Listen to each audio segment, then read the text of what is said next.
e kishin ekspozuar këtë sfidën në Tiranë sikur kishin parë terrorin më të madh që kishte ekzistuar ndonjëherë. Ishte absurditeti më i madh. Ato gocat bukura aty i kishin vërbuar.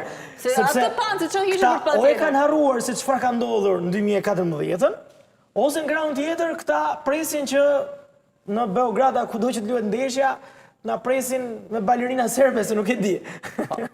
Lumt goja, Zela. E harruan Bombernovin. Prapë atje në stadium do ta kesh, po hajde. Shiko, Esmeralda, diçka, për këtë pjesën që thonë ju të sigurisë, tani mos bëjmë sikur ne ndjehemi të lirë, tani hajde të nisemi të katër siç jemi me bluzet kuqezime shqipojnë dhe të vemi në stadium. Është detyrë e palës serbe, siç ishte detyrë e shqiptarëve të siguronin, është detyrë e tyre të sigurojnë. Unë isha shumë i sigurt s'kishte serb këtu.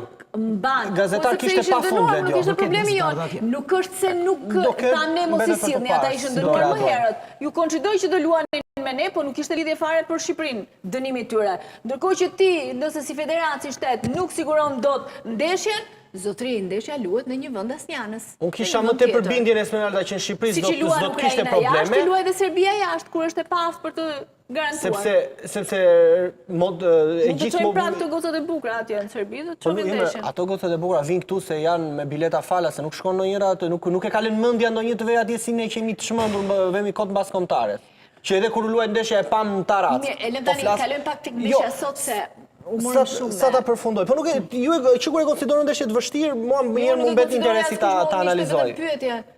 Jo, trajneri që e quajti të vështirë, doli lojtari i Interit. Trajneri është si ty para ndeshjeve të Bayernit. Doli me sfushori i madh i Interit, Christian Aslani, dhe doli dhe tha që unë kam luajtur me një lojtar të Empoli, një letonez, 6.000 vende stadium. Dhe ti e konsideron skuadër të madhe, që nga stadiumi që ka, është skuadër kot. K-O-T. Me këtë luaj në sumë, jam shumë kurioz. Luaj si doj, nuk kam interes për të skuadër. Surpriza për këtë muqe. Po them me këtë luaj me Shqipërinë, nuk po them këtë luaj në Letoninë. Të njëjtë informacion le të luaj. Jo, nuk besoj do ketë ndryshime, kam përshtypjen të paktën nga ato çka ka provuar një ditë më herët, do të jetë Muçi që do të luajë në krahun e majt, Mana dhe Broja, tërheqja e sulmit. Nuk do ndryshojë asgjë me sfush, me Sheun, me Aslanin edhe me Laçin.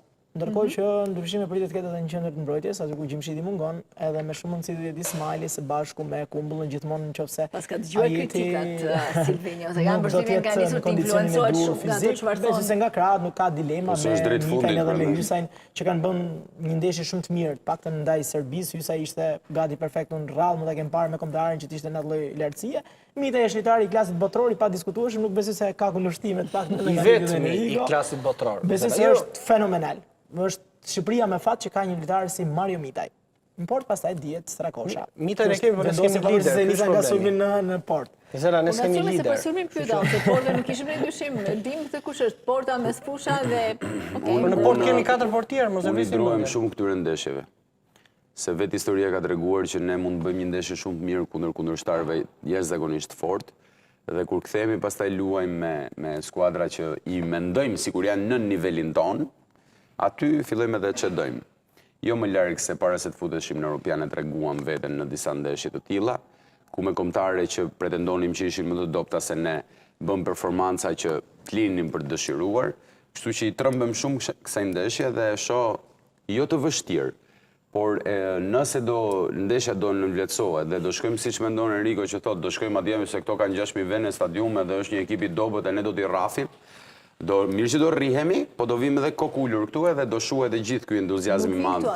3-0 e keni Dio, mos e shiko fare. Nëse do ndodh kjo, po të them, do ta shikoni se si e gjithë kjo tifozëri që ishte për të kërkuar këto 1.2 milion njerëz që kërkuan këto bileta, do t'i turren kësaj kombëtare, se FSHF se të gjithëve dhe do ta shohim se çfarë do ndodhi. Po shpresoj që jo, shpresoj që kombëtarja të fitojë sot, edhe me cinizëm shënoj një gol të fitojë.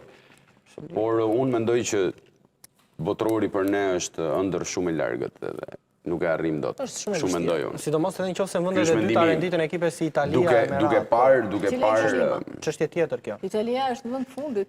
Jo, Italia do ngrihet Esmeralda. Mirë. Po ma pite, nuk e di, Letonin unë herë parë që nuk e konsideroj skuadër të fortë Letonin, por edhe ne nuk është se jemi në një skuadër wow, a kupton. Mirë, ndalim kemi treguar që me ishujt Faroe, me Andorrën, me kë kishim të fundit tani, jo Moldavin, apo Moldavin kishim që dolem 1-1. Pra, kemi treguar që me ekipet të këtij niveli, neve edhe gabojmë.